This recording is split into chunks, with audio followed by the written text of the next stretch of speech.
Hello everybody, I'm back. My name is Gunnar again, and we're here to talk about some of the core values of Agile. And these come from the Agile Manifesto, which is one could say the starting point for the Agile movement and for the change to a more Agile type product management. So there are 4 core values, and we're going to go through them briefly. To say the least. I mean, you could expand on these and you could talk about them for hours, but for this purpose that we're having, it makes a lot more sense just to introduce them, and we will revert and connect back to them as we move along through the topic and learning about Agile. So the first one is individuals and interactions over process and tools.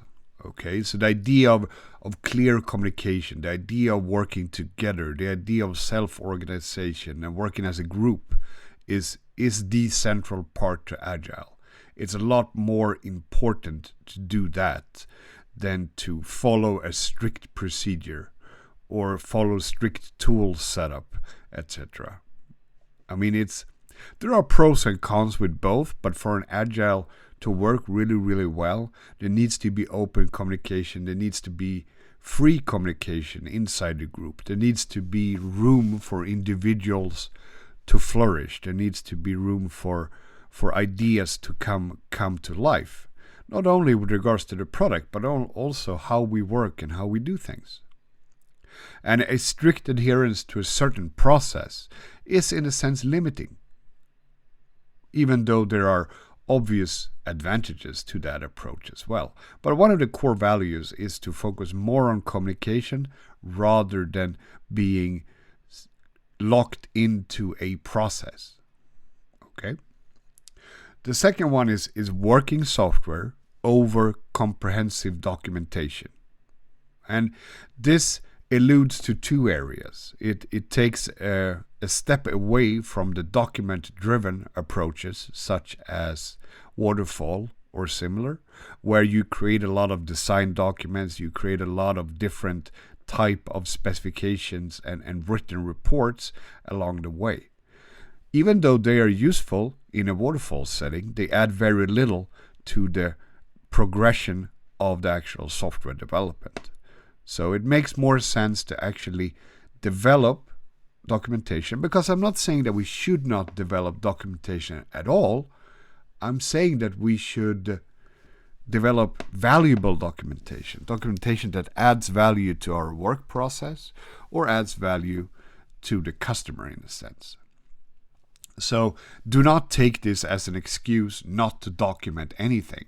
You just have to be smart about it and focus on delivering software first and then creating documentation to a level that's enough, right? I mean, you don't need to overdo it. And there are different purposes for documentation, of course, as well. But for upkeep reasons, for operations reasons, etc., make sure you find a level that is economically feasible and that doesn't limit you in how you reach your goal of the project. All right, we have customer collaboration over contract negotiation. So this alludes to a change in how the customer is seen. It's no longer a customer in a more traditional sense. It's more of a partner. Let's work together as a software professional and a person who knows the organization and knows the process, right? Let's work together to find the best possible solution to the problem at hand,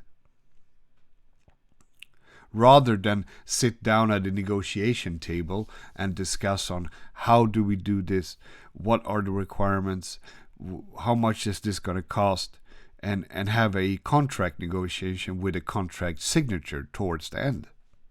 Of course, we need to have some sort of economical frame around what we do, but it doesn't have to be as strict as rigorous. I mean, it's more important to look at this, an agile project, as a partnership between the customer and the supplier. And then last but not least, responding to change over following a plan. One of the drawbacks of waterfall is that it handles change quite poorly. And this is one of the major reasons why Agile came about.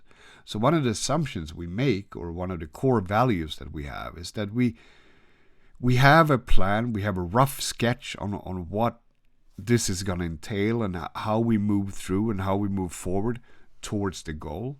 But, stuff happens. And along the way, we need to adjust the plan. We need to adjust to change. And this is far more important than strictly following a certain set of plans. Because the ultimate purpose is to deliver a good piece of software. And this is best done by embracing the changes that occur, learning from the changes that occur. And in doing so, we hopefully create a better solution. All right, so those were the core values of Agile. There are 4 of them. And that's all I wanted to talk about today.